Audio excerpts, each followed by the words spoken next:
Okay. Here we are on the street with Bocce. This is his neighborhood. We want to do this video in his neighborhood because this is where he's at his most reactive and most triggerable. And so we're just going to show you what we're doing with people that approach and dogs and everything else that he would normally see out here on a walk. Okay, bud, let's go. Notice I'm always keeping the leash loose. It's always loose. The worst thing to do is to choke up like this, to let him be like this, to let him pull you around, because tension on the leash would create stress in Bocce, and which would in turn cause aggression, which he's had on a leash in public. So it's really important to keep him in the right frame of mind. It's all about how you handle the leash, and it's so much about what you don't do. So you're not going to be choking up, restraining. You don't need to, because you have come. You have your come command. Good. And you also have the new way to handle the leash, which is tap and release, tap and release. So there won't be any tension. If you do forget and you're doing this, you can create bad behaviors to come back. So no more of this kind of stuff ever again. You have to get used to only with a loose leash. If you want him to not go somewhere, you just use the command, come, call him back to you, and then you grab the leash and you have him and you step into him and you can get him going in the other direction. You're always stepping into him as well, of course. So we're gonna cross the street now. And the way I always cross the street with Bocce is sit. Every boundary is really important. This is one of the many things that changes his perception of you if you're controlling all the simple boundaries. Gateways, curbs, doorways, all of that. I'm gonna give him a treat for this one. Good. He's gonna be way more likely to look at you as the person in charge, as being in charge, not just a servant that he pulls around the street and guards like a possession. Okay, let's cross the street now. We're okay, you can walk too. There's somebody coming. And she's coming this way, so you can see her right now. You show us. Make sure we catch this. So here comes somebody, and Bocce seems like he didn't even see her, notice her. Come. So we have obviously practiced so much that the new appropriate response to passersby is starting to happen, where he's not triggered by it, and he, before I can even say come, he turns away. So we're gonna walk up here, and we're gonna see if we can get some more distractions on the street.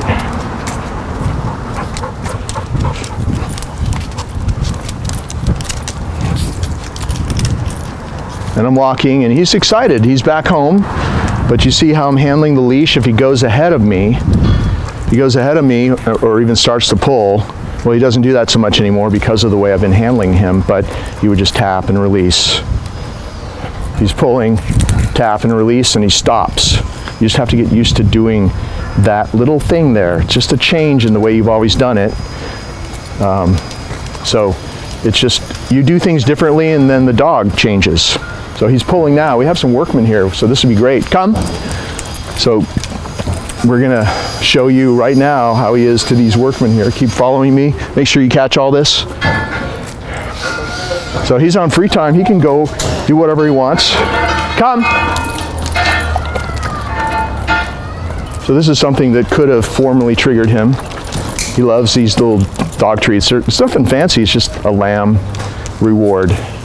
And he actually did eat this morning, so we didn't manipulate his behavior for this video. We never have had to, because he always is pretty responsive to little dog treats. See how he keeps looking back? I'm paying him big time for this, because this, come. If he doesn't turn away without me calling him, I'm gonna say come, and it's gonna work. And see how he's just hanging out here? And I wouldn't, if I were you, I wouldn't do this. I'm just doing this for purposes of the video. If I were you, I'd call him away a couple of times and then just keep moving. We keep going on your walk, because it's going to take a little time for you to catch up and be able to do it as well as I'm doing it with him, because obviously we practiced 1,000 times with him. So we're going to have somebody walking up on us here and surprising Bocce. I don't think he sees this person coming. Just another distraction here on the street. He's such a good boy. And this is what we want. He cares about getting the rewards much more than he cares about lunging at somebody. That's what you want. You want him, like, all it is just you. It's you. You're the paymaster. You're the one that says come. Are you coming this way? So, yes, come. So see how I called him to come. Come. See that? Good. And we avoided any kind of little issue. The leash was loose the whole time. So we don't have a lot of people walking by today, so I thought we'd practice with these guys a little bit more with Bocce. This is in a building right next door to his building. And normally construction guys, come. If he looks at him, you have to call him away if he looks. Because right now what we've done is at this point we've built up this fuse where he has like this length of time before he gets excited in these situations like he used to, and maybe starts acting inappropriately. You have plenty of time. Like, we could probably stand here and I wouldn't even have to call him to me for maybe 30 seconds, 40 seconds, who knows. But if we didn't do any of the training in the presence of this, he'd go back to come. Good. He'd go back to getting overstimulated, maybe barking at these guys or something like that. But you can see how all the practice has built up his tolerance to stress. He's not really paying attention to them. He's paying attention to me. Good boy. And this is exactly what we want to have out here. But you're always going to have to be vigilant. So he's staring at them. Good. I didn't have to say C-O-M-E. He just came back to me. I paid him. He's going to look back at me every time. Good. Pay him. Do you have to be vigilant out here, and you can't just assume that he's turned into this golden retriever type dog that you never have a problem with anymore, because he could always come back if you don't handle him this way in the presence of distractions. Come. Anybody walking towards us, it's better if you do it right away. Don't let them get close, and he will continue to get better. Come. Good, because if you let them get too close and he's been staring, you might miss your chance to plug in the appropriate response, which you just saw me do, because you might get too excited if they get too close. Depends on what kind of day he's having, what kind of day you're having. Remember that the dogs can feel your stress through the leash, so that's another reason for not doing any of this kind of stuff or letting him pull you around. There's no reason for any more tight leashes. It's totally loose. You got your come command. Good. And you've got your tapping, release, tap and release. Oh, here comes the guy with the hat. Come. Good.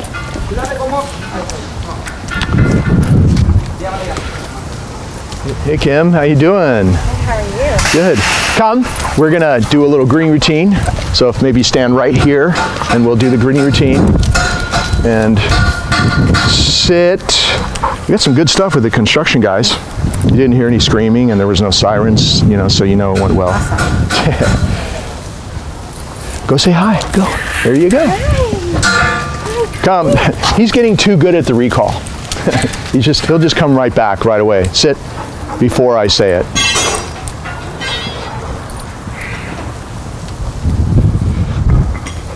Go say hi. We haven't seen his owner for a little while. Come. So we're just filming this greeting routine. Sit. He's able to stay fairly calm now, even when he's seeing somebody he hasn't seen for a couple weeks or so. Go, that he loves. Good boy. And I don't even have to call him to come away from something, although I still would. But yeah, you'll see throughout this video with these guys and a few other people, come, that he'll just come back right before I'm about ready to call him to come. But let's go upstairs now. We're gonna go up here. Okay, and keep filming, Will, okay?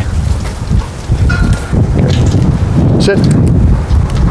So we'll have him sit. And be careful out here. You don't have to do anything fancy, but have him sit, and then I'm going to follow you up. Okay. And then I'm going to hold this for the camera person. Okay. Oops. And once again, at the very least, make sure he's not pulling you around. Keep that leash loose. You never know who's going to be walking past or around the corner, so you're always ready to say, you know, come, like that, and just step into him or do something so that if in case somebody sneaks up on you around this corner. This is a tough spot to be in, so just when you take him in and out, just try to get him either in or out quickly. Get out of this area here. Yeah. It's really hard to do anything here because there's no space. So if you meet a person, let's say somebody's coming this way, come. You're just gonna have to back up and do that. Get him out of the way so that person can pass by, and then try to get into your apartment in time before the next person shows up. So I'll follow you in. And of course, sit. Always trying to do this. Boundary training, he sits, he waits. Okay. And come on in. Sit. And show this part. So I had him sit once he's in, and this is where you release him to be free. Well, if we were at our house, we would just send him into the crate like we usually do. But here, he's had a fear of the crate. So sit, let's see if it works here. And open the door and say, go. And you see how, oh, he almost went in. Good boy, he's gonna turn around, I'm gonna give him a treat. And then I'm not gonna let him stay in too long because I want him to start really feeling good about going in here. Okay, I'm having him come out. And of course, the owner can confirm that for a while he just would not go in the crate here. And so we had to do it very gradually. Sit, go. And we worked up to him being cool with it again, like this, and now we're working on just closing the door. And this is the way I'm gonna do that. Handful of treats, doing this, it's almost closed, opening it up again. Just really gradually. Handful of treats, good, closing that door while he's munching out, opening it up again. Just the way we did it before, was sending him in, it's just a little bit at a time. Good, okay, allowing him to come out again. Nobody is forcing him to do anything. And sit. Let's see if we can do start from finish since we're on film. Let's see if we can do this. So he sits, we open the door. This is just like in my house. This is the way it is. He has to wait. Make sure he waits because he wants to go in there now, like at my house. Go in your crate. He goes in there.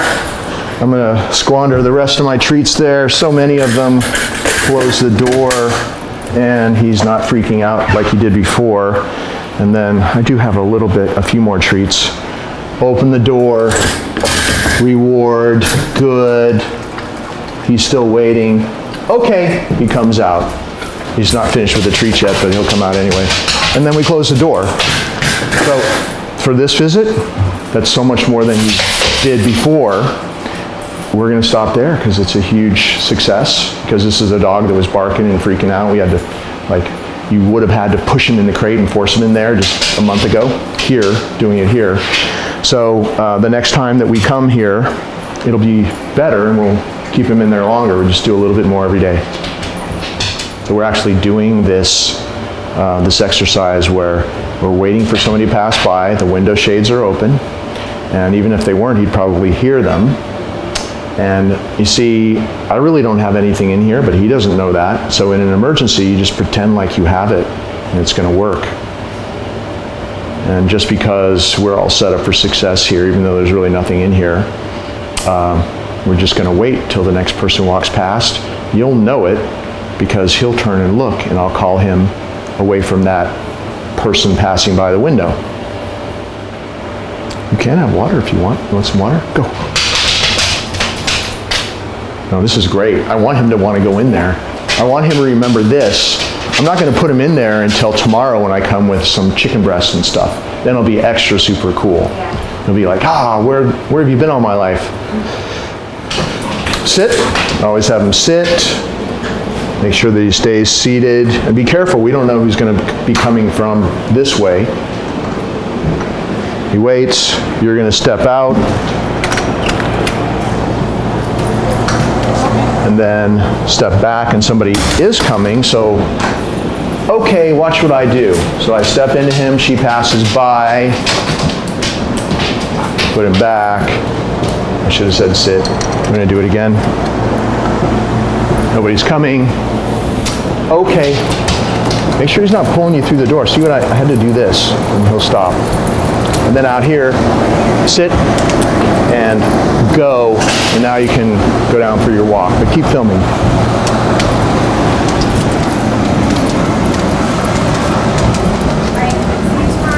See you tomorrow. So here we are, and we're lucky enough to not have anybody walking right in front of us. We're keeping the leash loose. We're not letting him pull us down.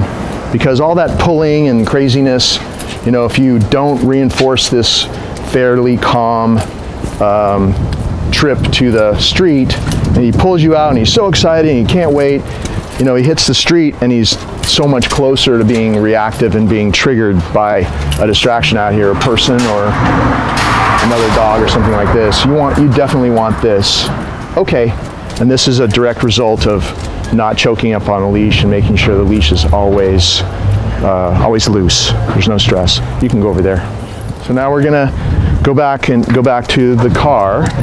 One more walk out here. We're gonna walk right up to this group of workmen here, which formerly would have been a big trigger for him. Come on, bud, let's go, we're gonna go.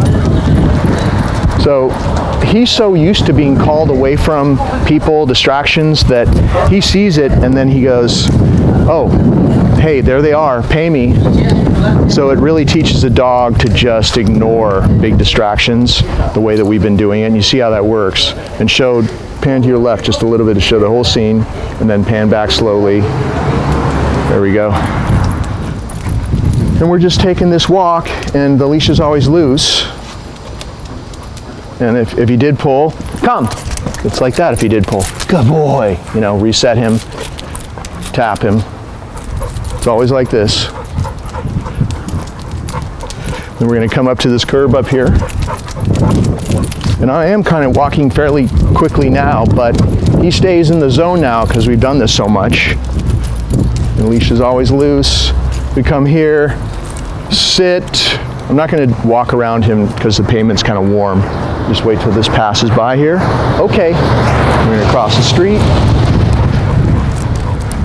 So I'm not going to let him pull me across the street though. So slow him down. Slow down.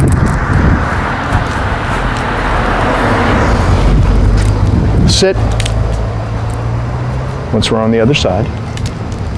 And go. And he's free again.